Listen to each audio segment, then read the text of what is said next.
the trailer. Let's start there.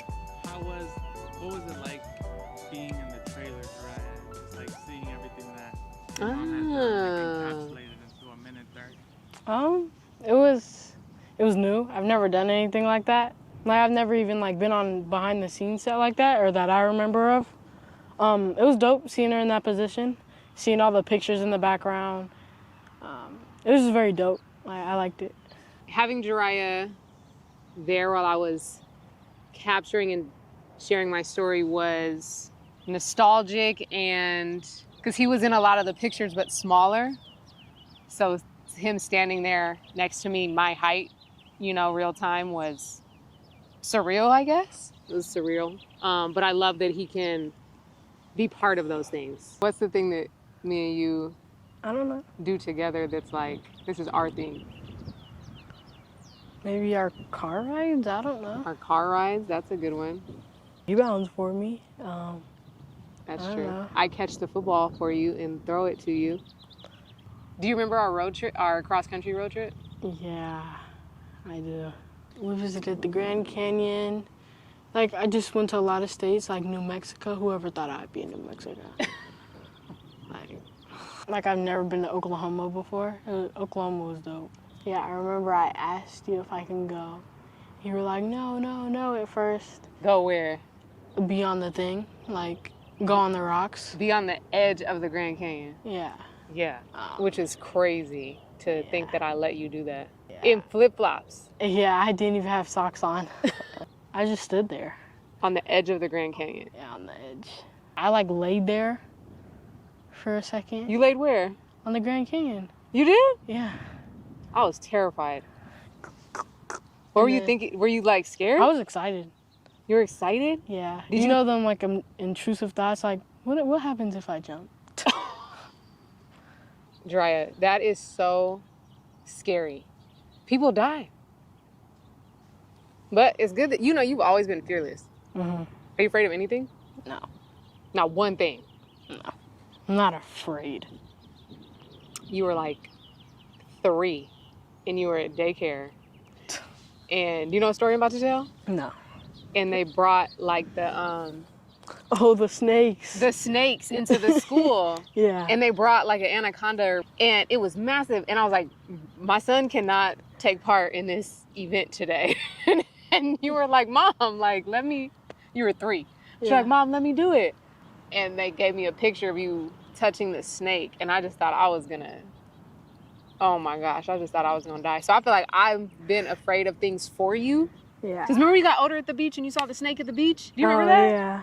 You were like begging me to touch it. Yeah. And then someone said, don't put your fear on him. Someone said that to me. And I was like, that's true. Just because I'm afraid of snakes doesn't mean that he should be. You feel like we're competitive? I am for sure. Do you feel like we're competitive with each other? I mean, it depends. Oh, what? I feel like playing a game or like our elite level Jenga game that we had the other day. Oh my gosh, elite level. Couldn't believe how far we went in Jenga. Remember when the last race we raced at the beach? With my cousins? Yeah. Yeah. Because that was... I had 8 pounds a gallon on me. 8 pounds of water on me. But the rule has always been you won't beat me until you can. So I never let you win. And then it was, dang, how long ago was it? Maybe 3 years ago? It was like, yeah. It was like 3 years ago. We were at the beach and I beat you by like this much. Yeah. I was like, we aren't racing anymore because now you'll beat me. Yeah.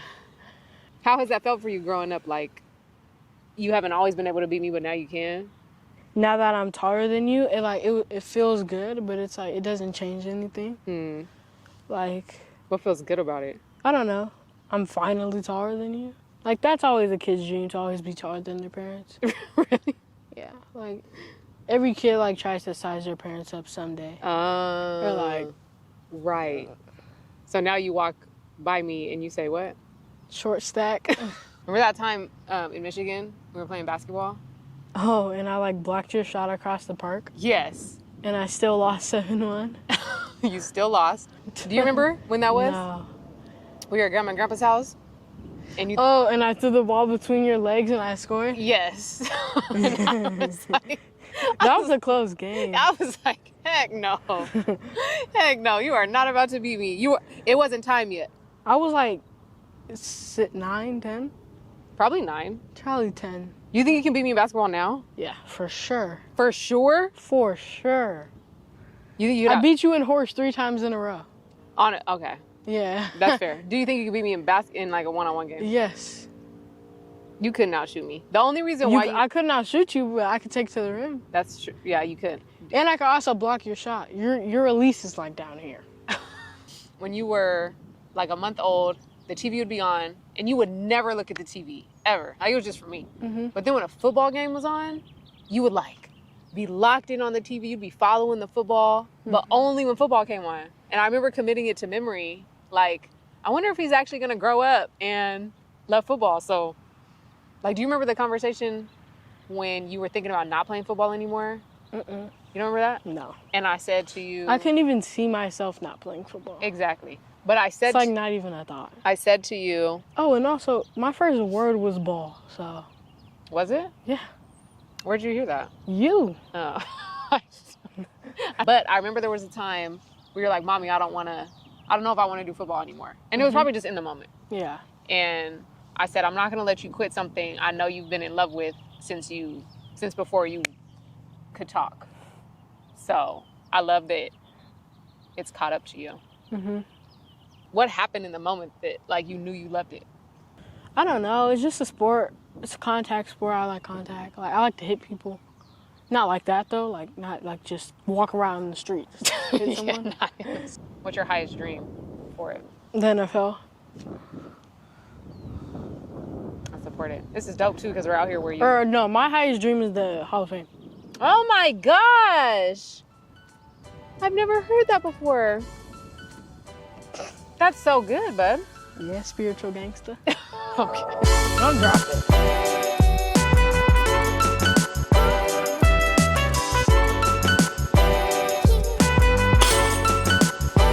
Fern, can you hear me? That we're doing tangibly Fern. differently is getting his physical body taken care of. When I was his age, it was just, go out there and play. And so doing things like chiropractor and physical therapy and stretching and the importance of those things and me being there to do those things with him, I feel like is something that, a tangible thing that I didn't have. And so I feel like his ceiling is going to be much higher because he's doing that work at a much younger age. Because imagine, Jeriah, what your day-to-day life would be like if your mom didn't know about anything about sports. Wouldn't that be kind of crazy? Kind of boring? And kind of... I'll find something in it. You would be good. Mm-hmm. You'd be good. You'd figure it out. But probably a lot of time on your own. How does it feel to just have like that amount of knowledge and support with everything that you want to do? It helps a lot. I get a better view of the reality, because like a lot of people make mistakes in their life. Like a lot of good high school players, like they do such and such, and I feel like she's led me away from those things. And it kind of like ends their career, and like she's trying to pull me away from that. So like there's always another way of doing stuff, and it's always like there's always a better way. There's always, I don't know how to. I think through my own experience, I know how important that pivotal that time of life is, and to be very intentional about choosing where you go, vetting where you go to high school. And we talk about all the time, we're really lucky and blessed that we have so many resources available to us, that we have a super big network, right? Like that I worked in schools for a long time, that Jeriah was raised by coaches and teachers as parents. Well, I feel like to put in perspective, for me to keep in perspective that he's not nearing the real world quite yet. I think because he is mature and is an only child, sometimes in those circumstances, kids can grow up a little too fast, like they're kind of forced to grow up too fast. And so for me, one of the things that I want him to hold on to right now is like that he is still a kid. He is 13. He does still have his adult teeth coming in. Like, you know, and I want him to enjoy being a kid and not feel like he has to necessarily be ready to take on the world quite yet. So that's one that I think that is important for me, kind of keeping his feet on the ground in that way. And we always talk about character. Huh, buddy? Don't always say like, Yeah. high character kid. Yeah. Always. Sure. High character kid. That's like not a question. Not a question. And so as he continues to grow and establish himself in his own identity as a young man, those character traits evolve and look different over time. So I think, you know, what character looked like at 9 years old is different than what character looks like now at 13. Right and wrong in terms of the world is what keeps him safe as a parent. That's what, if he ever is in a bind or a situation or he, like if mommy's not there, for example, or even if I am there, is this safe? Is this going to put you in danger? Is this going to put you in harm's way? Not necessarily like, is this going to quote unquote jeopardize your future? Is this going to jeopardize your health? Is this going to jeopardize your mental health, your physical health, your emotional health? Remembering and realizing that he is a totally different being than me. I don't possess him. I'm here to guide and I am just a vessel for him, but I am not, I don't own him. I don't control him. He is very much his own person. I do a lot of thinking. So I'd be like, yeah, I just do a lot of thinking, I say. Thinking, visualizing. Yeah. Did you talk to anyone? Not. Yeah, I talk to a lot of people. So. How do you choose like your chosen mentor? I don't know. It kind of just comes to me. Like I don't choose him. Like, oh, I like him, this and that. It's kind of like, it's a relate. Like we relate on a lot of things. Are you talking about a specific person? Yeah. Me and him relate on a lot of things. We had, even though he's like 40 something. He's like 46. Because he's talking about his mentor. Yeah, my mentor. Him having a mentor is so needed, you know? It's so funny, because as a single parent, people will wish me a happy Father's Day. And I'll have to correct them. I'm not his father. I'm not a man. And I cannot teach him what men teach him. Jeriah and I do not relate on a male-female level. We relate in other ways, but not on a male-female level. I know my son. I understand parts of him and what he's going through, but I can't understand fully, not like a man can who's gone through very similar things in his life.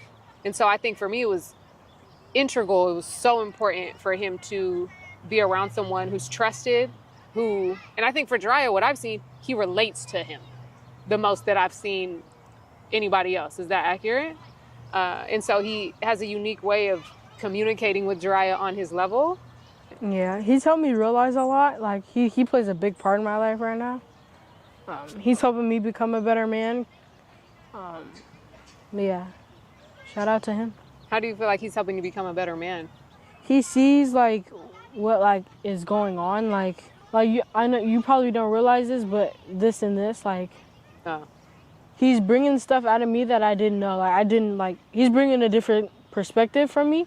If he can see on my face like that, it's all on my, like, kind of like terms, I guess. So it's like, if he sees I don't like talking about it, we'll stop. Like, for the rest of the time I talk to him, but it's kind of, yeah. And it's just helpful to have someone to talk to that's not your parent. You know, like, just like with the girls that I interview, I'm not their mom, I'm not their dad, and I feel like they open up to me in a way that is different. And so I think him having a space with another trusted adult that isn't related to him gives him a different level of safety to express himself. And I think that's important. And I mean, considering it is Mother's Day tomorrow, what is your Mother's Day wish for your mom, Jeriah? My wish for her? It kind of all says it on the card I got her. I low-key forgot what it said, but like, Well, my Mother's Day wish for her is forever peace and happiness. I wish her, yeah, I really don't know how else to put it. Why those things? That's really good. Thank you. You're welcome. It's just, who doesn't want peace and happiness? My guy. Everyone. Yeah. I think I used to say, I see an opportunity for things to be done differently. I see an opportunity for Oh, snap, there's a me bee. to give him the things that I feel like I didn't get. Like in a good, in a good way. Step on it, Mom. You step on it. Or just kind of You have to step. Just shoo it. Just shoo No, it. because it's going to come back. Don't kill it. It's weird because it's like doing it over again, but it's also like a brand new life. You know? The Celtics won. Yes. Like I know where I ended up. I wonder where life is gonna take him. I think about that all the time.